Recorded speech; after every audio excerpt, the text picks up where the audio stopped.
Hello students, कैसे हैं आप सब। आई होप आप सब अच्छे होंगे। आईसीटी वर्चुअल क्लासरूम में आप सबका स्वागत है। मैं विकास। बच्चों, क्लास 11th का मैथ्स कर रहे हैं हम। चैप्टर है आपका स्ट्रेट लाइंस यानी सरल रेखाएं। तो इस चैप्टर को हमें कंटिन्यू करना है बच्चों।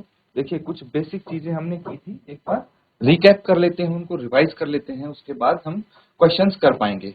तो यहाँ पे हमने सीखा था कि भाई स्लोप ऑफ लाइन, ठीक है, रेखा की ढाल कैसे निकालते हैं। तो रेखा की ढाल यानी प्रवणता हम बोल सकते हैं।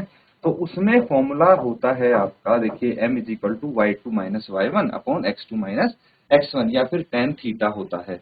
Y two y one x two x one क्या है, ये बच्चों मान लीजिए ये कोई लाइन है L, है ना। तो इसका हमें स्लोप निकालना है। ये तो कैसे निकालते हैं हम, इस पे दो पॉइंट है, मान लीजिए एक P और एक Q।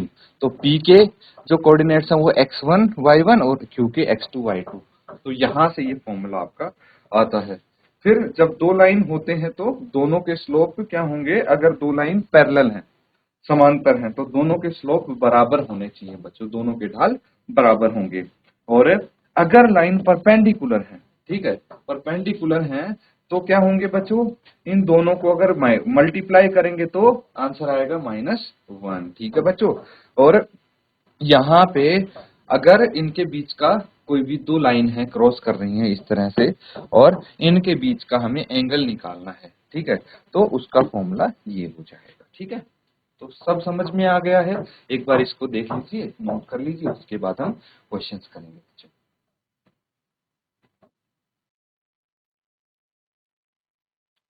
ठीक है बच्चों, अब क्वेश्चंस देखिए।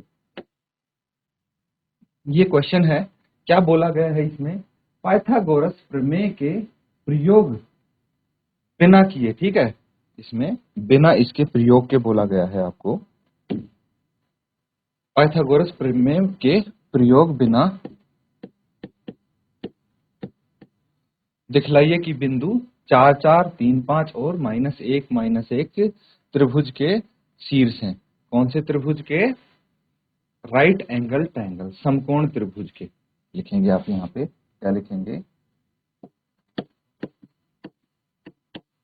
समकोण, ठीक है। तो आपको ये दिखलाना है कि ये जो तीन पॉइंट्स हैं ये एक समकोण त्रिभुज के शीर्ष हैं। Without using Pythagoras theorem show that points are vertices of a right angle triangle. तो आपको ये बताना है, ये तीन आपको वर्टिसेस दिख रहे हैं, ठीक है, इनके कोऑर्डिनेट्स दिए गए हैं, और आपको बताना है कि ये जो कोऑर्डिनेट हैं ये एक राइट एंगल ट्रायंगल के कोऑर्डिनेट हैं।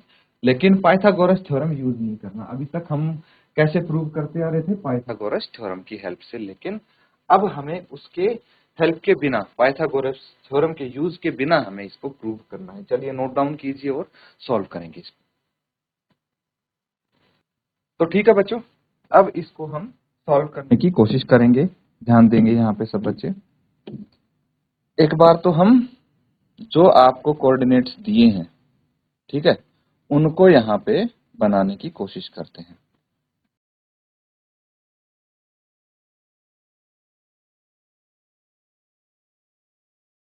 ठीक है, तो यहाँ पे कुछ पॉइंट्स हम बनाएंगे, जैसे -1 -1, ये हो गए, ठीक है। और यहाँ पे लिख लीजिए 1। तो स्टूडेंट्स, ये क्वेश्चन अब सॉल्व करेंगे हम। ध्यान देंगे सब बच्चे यहाँ पे। तो देखिए, जो कोऑर्डिनेट्स दिए हैं हमें, इन्हीं का यूज करके हमें क्या करना है, हम एक ट्रायंगल बनाने की कोशिश करेंगे, ठीक है। तो एक तो आपके पास हो गया ये x एक्सिस y एक्सिस, है ना।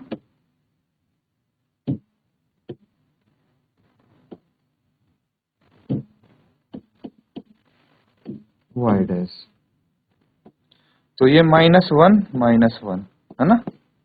और यहां पे आप लिखेंगे 1 2 3 4 5, 1 2 3 4 और ये 5, ठीक है बच्चों। अब आपको बनाना है, ये कोऑर्डिनेट्स बनाने हैं। तो एक तो दिया है आपको 4 और 4, मतलब एक्स एक्सिस पे और वाई एक्सिस पे दोनों जगह आपको यहाँ पे लिखना है 4 4।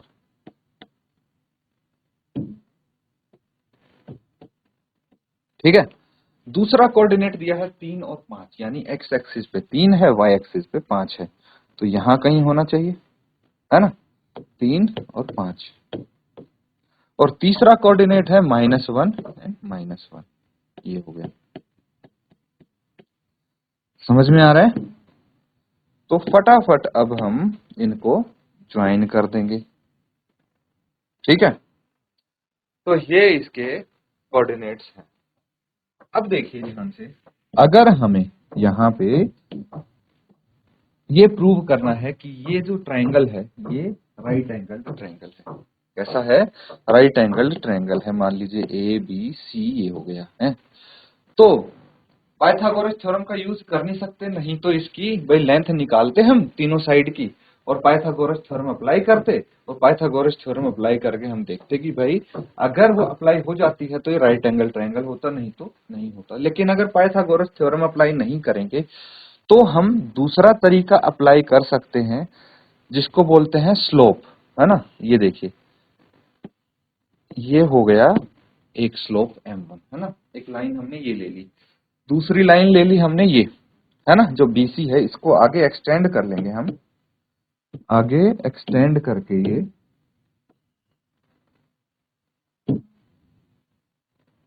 ठीक है। तो आई थिंक इस लाइन को भी हम आगे बढ़ा लेंगे और ये इसका x एक्सिस है, तो ये हो गया m2। ठीक है, तो एक स्लोप हो गया इस लाइन का m1, दूसरी लाइन का m2 हो गया। अब एक चीज ध्यान दीजिए, हमें पता है कि अगर m1 इंटू m2 होगा -1, ठीक है, m1 और m2 को -1 होगा, तो ये स्लोप क्या होंगे? परपेंडिकुलर होंगी ये लाइंस, है ना, तो लाइंस आर परपेंडिकुलर। तो एक काम करते हैं हम, क्यों ना इन दोनों लाइंस का स्लोप निकाल लें, है ना, स्लोप यानी m1 और m2, और उससे हम चेक करेंगे कि क्या ये दोनों लाइंस एक दूसरे के परपेंडिकुलर हैं, मतलब 90 डिग्री का एंगल बनाएंगे। अगर ये परपेंडिकुलर होंगी दैट मीन्स ये एंगल कितना होगा? 90 डिग्री का होगा, और अगर ये एंगल 90 डिग्री का हुआ तो ये ट्राइंगल कैसा होगा? राइट एंगल्ड होगा। ठीक है बच्चों, तो एक बार इस तरीके से इसको सॉल्व करके देखिए।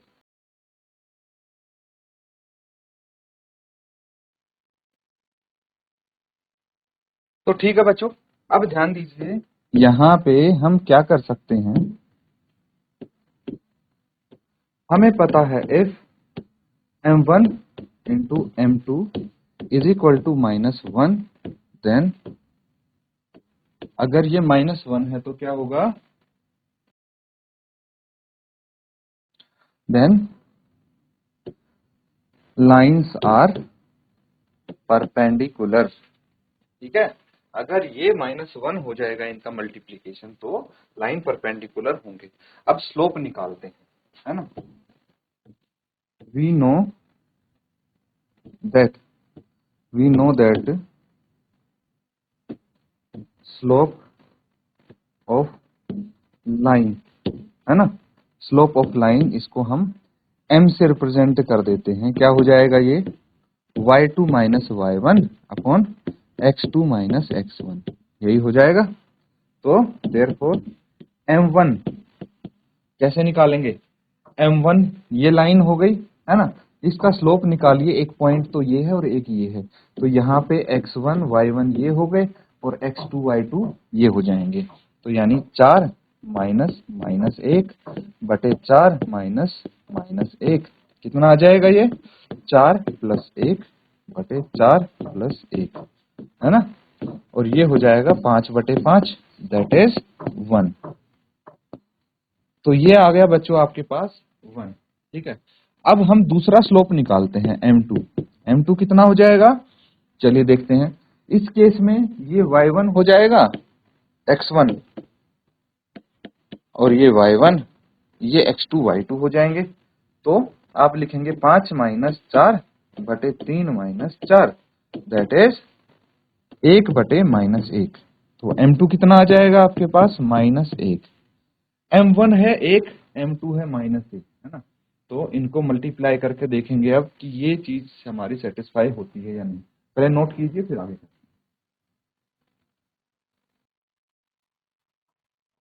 ठीक है बच्चों, यहां तक सबने नोट डाउन कर लिया है। आगे देखिए अब। ठीक है, नाउ m1 इंटू m2 ये करते हैं is equal to 1 into -1 that is -1। ठीक है, तो कितना आ गया ये, -1 आ गया। क्यों? क्योंकि यहाँ पे m1 था 1 आया है, 1 था हमारे पास, और m2 -1 था, दोनों को मल्टीप्लाई किया तो -1 आ गया। So m1 into m2 is equal to -1।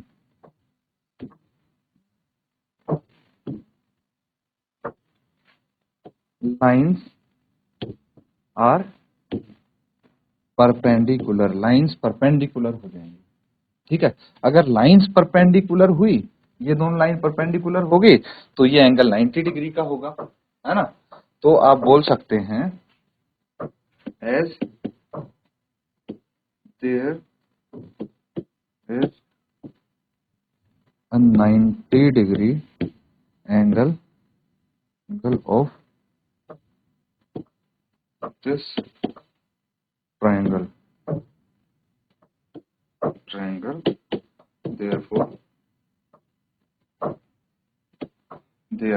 कौन सा ट्रायंगल है हमारे पास, 4 4 3 5 एंड -1 ठीक है। therefore the triangle with vertices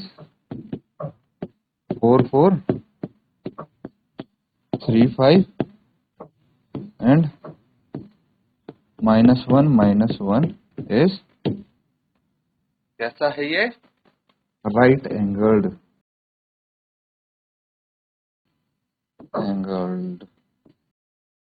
बस यही हमें प्रूव करना था, नोट कर लीजिए इसको।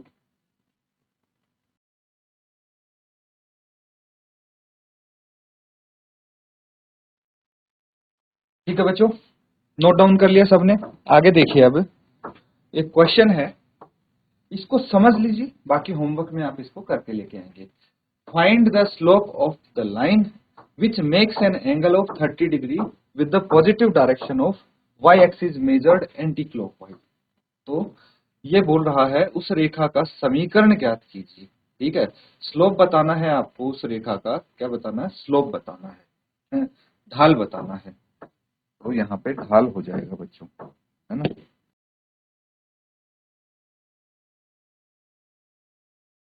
ढाल ज्ञात कीजिए जो y अक्ष की धन दिशा से क्या है, एंटी क्लॉकवाइज मापा जाता है। ठीक है, तो आप यहाँ पे क्या करेंगे, देखिए ये बोला है 30 डिग्री का एंगल और एंटी क्लॉकवाइज इसको मापा गया है। तो सबसे पहले तो हम कोऑर्डिनेट्स बनाने की कोशिश करेंगे, उसके बाद आगे देखिए ऐसा कुछ हो जाएगा। अब देखिए एक्स एक्सिस कौन सी है, ये हो गई, और वाई एक्सिस ये हो गई है। और अब मुझे बताइए क्लॉकवाइज डायरेक्शन कौन सी होगी, क्लॉकवाइज डायरेक्शन पता है किसी को? तो देखिए ये होती है घड़ी आपकी, ठीक है, 12 1 2 3 4 5 6 एंड सो ऑन। ठीक है, ये घड़ी की सुई होती है। तो किस डायरेक्शन में मूव करती है घड़ी की सुई, इस डायरेक्शन में, है ना। इसी दिशा में तो चलती है, 12 बजेगा, फिर 1 बजेगा, 2 बजेगा, 3 बजेगा, 4 बजेगा, ऐसे करके ऐसे घूमती है। तो इसी डायरेक्शन को बोलते हैं क्लॉकवाइज डायरेक्शन। कौन सी डायरेक्शन, जिस डायरेक्शन में घड़ी की सुई घूमती है, घड़ी के कांटे घूमते हैं, दैट इज क्लॉकवाइज डायरेक्शन। तो एंटी क्लॉकवाइज कौन सी हो गई, इसके विपरीत दिशा। ठीक है, तो यहां पे यही बोला गया है, उस रेखा का स्लोप बताइए जो 30 डिग्री का एंगल बनाती है with the positive direction of y axis. ठीक है, वाई एक्सिस की पॉजिटिव डायरेक्शन ये होगी, नेगेटिव ये हो जाती है। तो पॉजिटिव डायरेक्शन के साथ 30 डिग्री का कोण बनाती है ये लाइन, ठीक है। ऐसा आप बोल सकते हैं when measured anti clockwise. Anti clockwise तो इधर होगा, क्लॉकवाइज इस तरफ मेजर करेंगे हम, है ना। तो इससे एंटी क्लॉकवाइज इस डायरेक्शन में चले और ये 30 डिग्री का कोण यहाँ पे बनाया है इसने, ठीक है। तो आपको क्या बताना है, आपको बताना है इस लाइन का स्लोप, ठीक है। स्लोप मतलब ये आप स्लोप बता देंगे, एम जो भी है, समझ में आ रहा है। तो इसको नोट डाउन कीजिए। तो ठीक है बच्चों, ये आप अपने होमवर्क में कंप्लीट करेंगे। बहुत छोटा सा क्वेश्चन है, सिंपल सा क्वेश्चन है। देखिए यहाँ पे इसका एंगल थीटा तो आपको ऑलरेडी पता लग चुका है ना। थीटा कैसे, 30 डिग्री तो ये हो गया, और यहां से यहां तक कितना है, ये 90 डिग्री होता है। तो इन दोनों को ऐड करके थीटा आ गया। बस अब आपके पास थीटा है तो tan थीटा की वैल्यू निकालनी है आपको, और कुछ नहीं करना, ठीक है। तो ये आप अपने होमवर्क में इसको कंप्लीट करेंगे। तो बच्चों अच्छे से इनको रिवाइज करेंगे क्वेश्चंस को, और होमवर्क अपना कंप्लीट करें। इसी के साथ आज का सेशन यहाँ पे एंड करते हैं। Thank you and have a nice day.